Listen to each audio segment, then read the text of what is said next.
My talk today is about the lessons learned from the compliance audit of construction site runoff control program. So our topics for today is I'm going to briefly talk about the compliance audit. We're going to talk, look into what DOT and NPDES MS4 permits are, what the audit work plan is, and what a program element audit report, or PEAR, means. And we're going to delve into the PEAR 2, which is related to the construction site runoff control program. We'll talk about the schedule, records request and review, on-site evaluations. Then we'll go into PEAR 2 findings, corrective actions, and we'll talk about the positive findings from the audit. And finally, I'll share some lessons learned from my personal perspective that DOT has for this audit.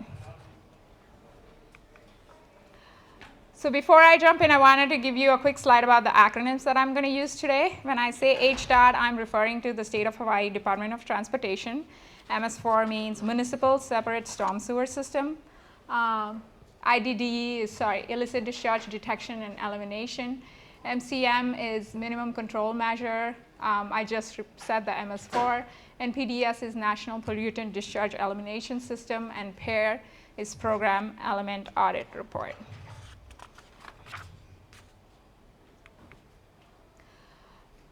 So our first topic is the compliance audit. So the compliance audit required DOT to audit their NPDES MS4 permits. So before we go into the compliance audit, I wanted to share a brief slide with you of how many permits the HDOT has. The HDOT umbrella includes Airports Division, Harbors Division, and Highways Division. All three divisions have the NPDES MS4 permits. Airports has the two permits, one for Kahului Airport and one for Daniel K. Inouye Airport. The Kahului Airport is a small MS4 general permit, permit number HI 14KE349, and Daniel K. Inouye permit has a small MS4 individual permit, permit number HI S 5005. Harbors Division has, again, two permits, two small MS4 permits, one each for Honolulu Harbor and Kalailoa Harbor. Honolulu, both of them are small MS4 general permits, and the permit numbers are given over there. The Highways Division Maui District also has a small MS4 NPDES permit, and they have a general permit, permit number 15K674. Highways Division Oahu has the largest NPDES individual permit, and their permit number is HIS 5001.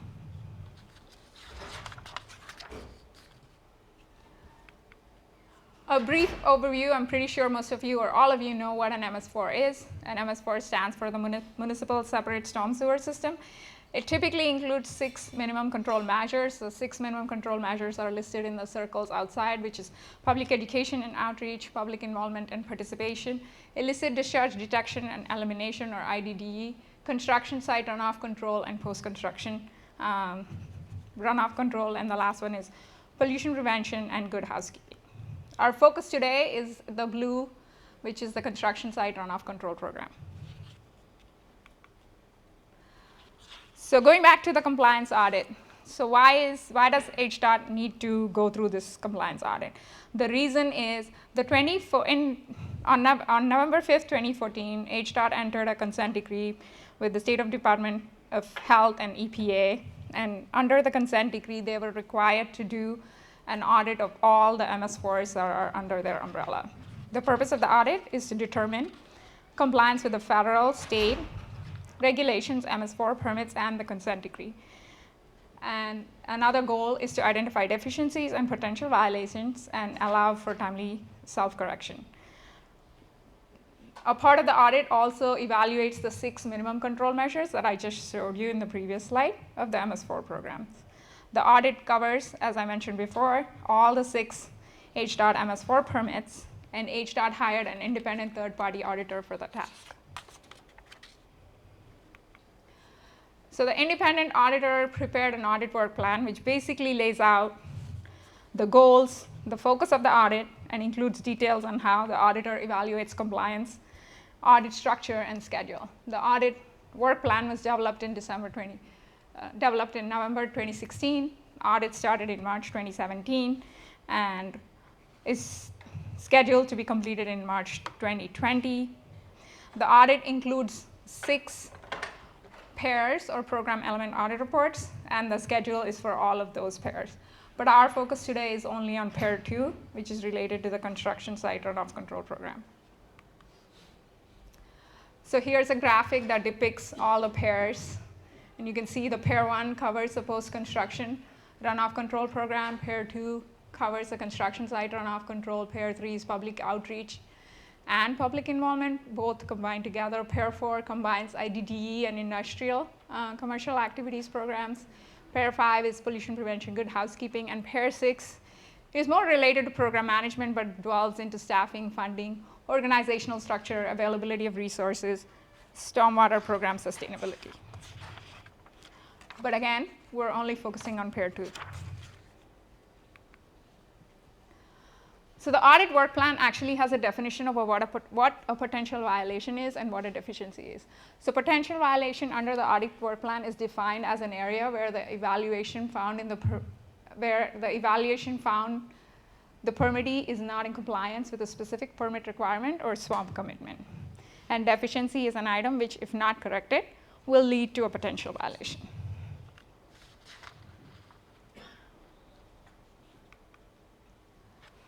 Now we'll go talk about what happened with the pair 2 construction site runoff control program.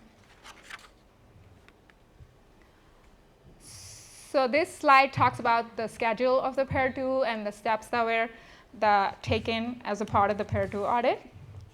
Pair 2 audit started in September 2017 and ended in March 2018. Roughly 7 months is what it took to complete the audit. The notice of the audit was provided by the auditor requesting some key documents and asking the MS4 permittees to confirm the schedule and the construction projects that were selected for the on-site evaluation. There was a records request which included a list of questions developed by the auditor based on the review of key documents. The auditor also asked for additional clarifications based on the records review. There was a pre-on-site evaluation conference call just to confirm the details and the schedule for the on-site evaluation. The on-site evaluation, the audit team visited several construction sites. The interesting note is that the audit team accompanied and observed the inspectors from the MS4 permittees as they conducted their inspection of those construction sites. The goal of the audit team was to conduct field evaluation to assess the permittees' construction program. So please note that the auditor did not conduct these inspections. Rather, they actually evaluated the inspectors who were doing it. The draft PEAR report was issued on January 22nd, 2018. HDOT had an opportunity to review and provide comments, and the final PEAR report was issued on March 12th, 2018. What construction projects were looked at? Yeah, I'll go into that in just a minute. So going to the key documents, several key documents were provided to and reviewed by the auditor. So these are some of the numbers, just I figured it might pique your interest on which permit or which MS4 permittee provided the documents. So Kahului Airport, for example, provided 9. Daniel K. Inouye Airport provided 16. Honolulu Harbor had provided 17. Kalailoa, 27. Highways Maui District, 27 documents, and Highways Oahu District topped everybody else with 41 documents.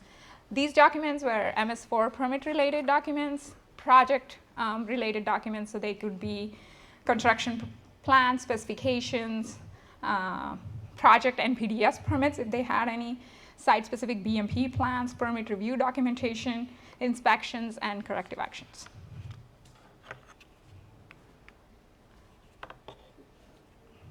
So after the key documents, the next step was a records request. Based on the review of the key documents, the auditor requested DOT for additional questions or verification of compliance. So these were the questions that were posed by the auditor to the permittees. Kahului Airport had 2, Daniel K. Inouye Airport had 4, Honolulu Harbor had 7, Kalailoa had 7, Highways Maui District had 2 questions, and Highway Oahu District answered 3 questions. Additional clarifications also were provided by HDOT to the auditor based on the records review. And to answer your question, each MS4 permittee selected 2 construction sites at the beginning of the audit. Kahului Airport had 2 projects, but only one of them was active at the site at the time of the audit. Daniel K. Inouye Airport had 2 projects. Honolulu Harbor had no on-site evaluations. Kalaeloa Harbor had 1 project. Highways Maui had 2 projects, but they did not break ground, so they could not do an on-site evaluation. And Highways Oahu had 2 projects. Just for the, because I'm presenting as an independent party, I'm not going to discuss the details of the projects and or details of which permittee received what kind of deficiencies, because we want to, this is like lessons learned for everybody, both based on HDOT's perspective and for how it can benefit you. So without naming names, we'll discuss the details.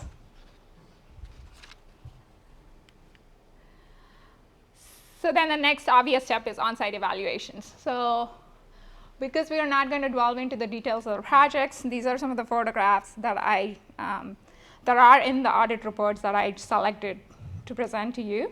So just a series of photographs so you can see what happened during the on-site evaluation. So there's a vehicle tire wash, a material stockpile area sprayed with, that's a construction entrance exit with a stabilized mat. It's a new kind of BMP that they use. That's a perimeter control, and that one is an equipment parking area that's covered, that has a filter fabric underneath and surrounded by a filter sock.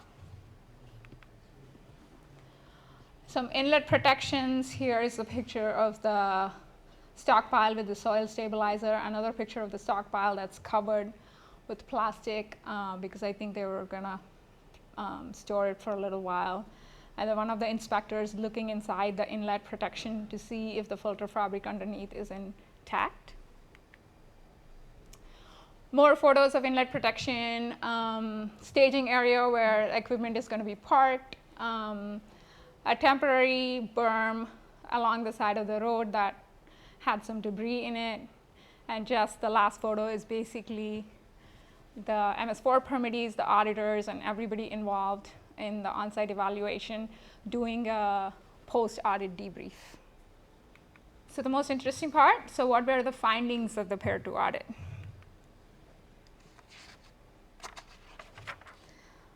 So remember we talked about in the first slide, okay, there are potential violations, so DOT could receive potential violations or could receive deficiencies. So going to potential violations, yay, we had none. So there were no potential violations that were identified as a part of the PEAR 2 audit. Deficiencies. So PEAR 2 yielded 4 deficiencies for HDOT. 2 of the deficiencies were related to the items that were inconsistencies in the documentation, and 2 of the deficiencies were related to the items that were not identified during the inspection of the construction sites. What does that mean? Yeah, I'll go over it in a minute. So the documentation deficiencies, I really don't want to go because then I have to show you all the details of what happened, and it's kind of like complicated because basically they missed marking certain, checking off all the boxes in the checklist or writing it in the notes section instead of a different section. So that's all very simple and it was easily fixed. So going into the 2 deficiencies that were found on the on-site, this was one of the deficiencies.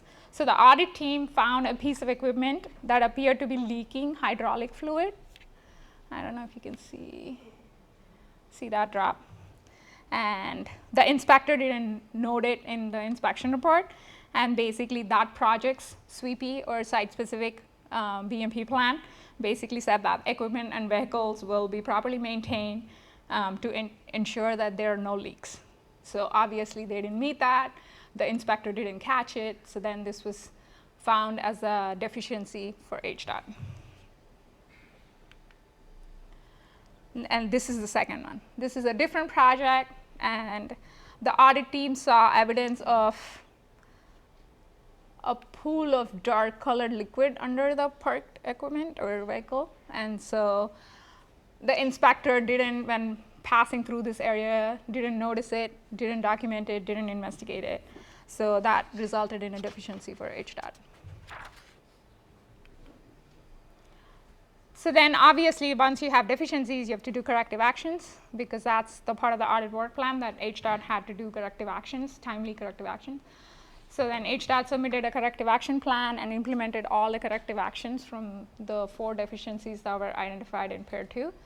So as a part of that, they basically conducted additional training for relevant staff. They updated the construction inspection standard operating procedures.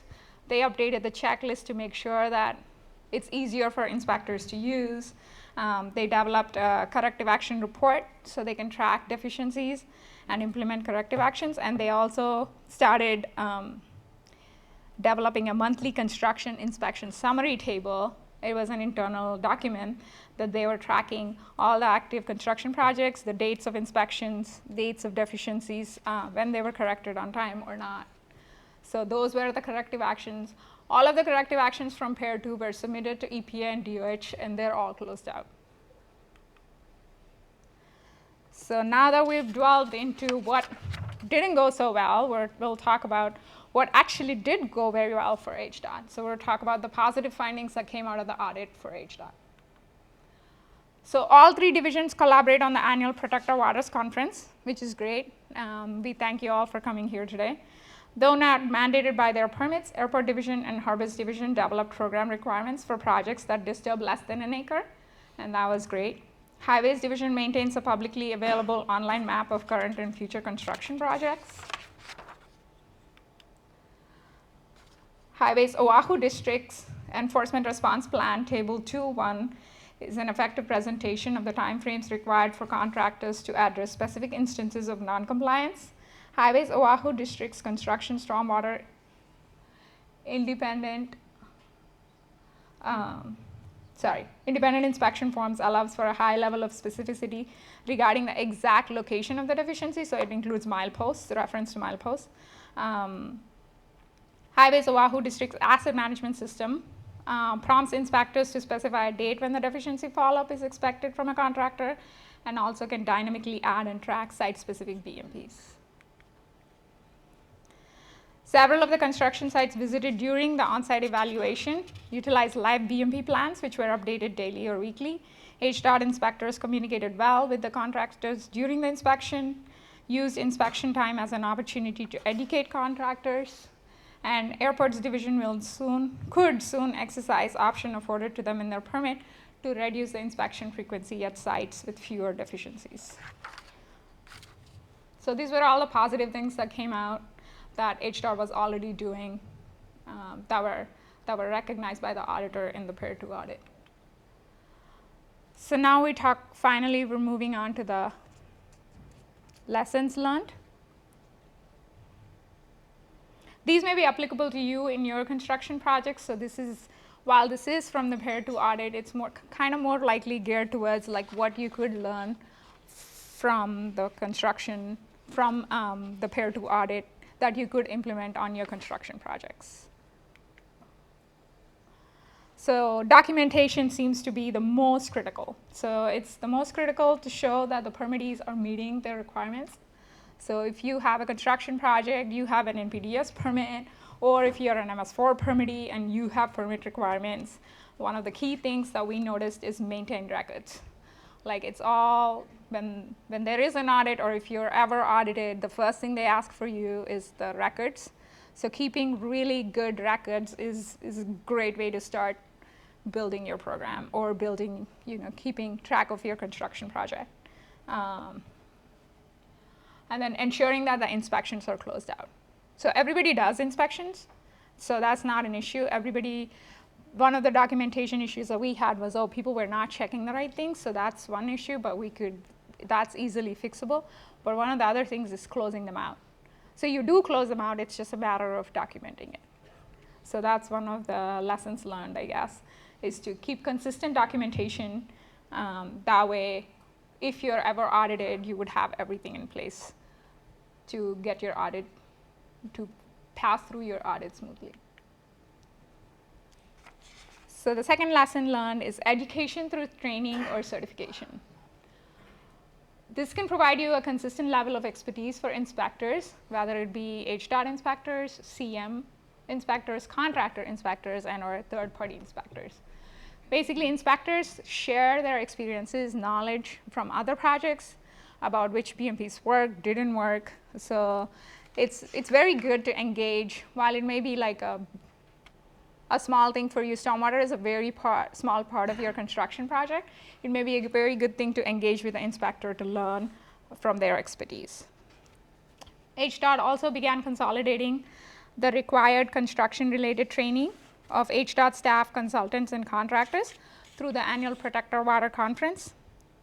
And this is important because this is HDOT's ability to have a strong construction site runoff control program. Protect Our Water gives us that opportunity to build that camaraderie, to build that community, so we have a strong program for the HDOT umbrella. And another thing is HDOT is considering requiring stormwater inspectors to obtain relevant certifications to maintain a consistent level of expertise. This was one of the best opportunities and practices that was proposed in the audit for HDOT. And so again, this goes back to the whole education and training. If you want to have a consistent level of expertise, it is not a bad idea for you to have a certification for the one person that does your stormwater inspections. Finally, good documentation and adequate training can help you identify, it basically allows you to identify small items that can be easily overlooked, communicate requirements and expectations clearly, so the inspectors know what's going on, the contractors know what's going on, or if it's a foreman or whoever is on the site knows what is going on and why are they being inspected and what are the findings of the inspection. It also helps you prepare for an EPA or DOH audit in the event that you ever get audited by them. And it helps you like share ideas and concerns related to the construction site runoff control program. Final thoughts. We're all on the same team. Everyone here has a role to play in operating a good construction site runoff control program. HDOT is trying to help projects to be in compliance with the permits, avoid enforcement, but also improve water quality. HDOT is always open to ideas and suggestions on how to improve their construction site runoff control program. And lastly, HDOT would like to thank you for diligently working to protect the water quality in Hawaii. Thank you.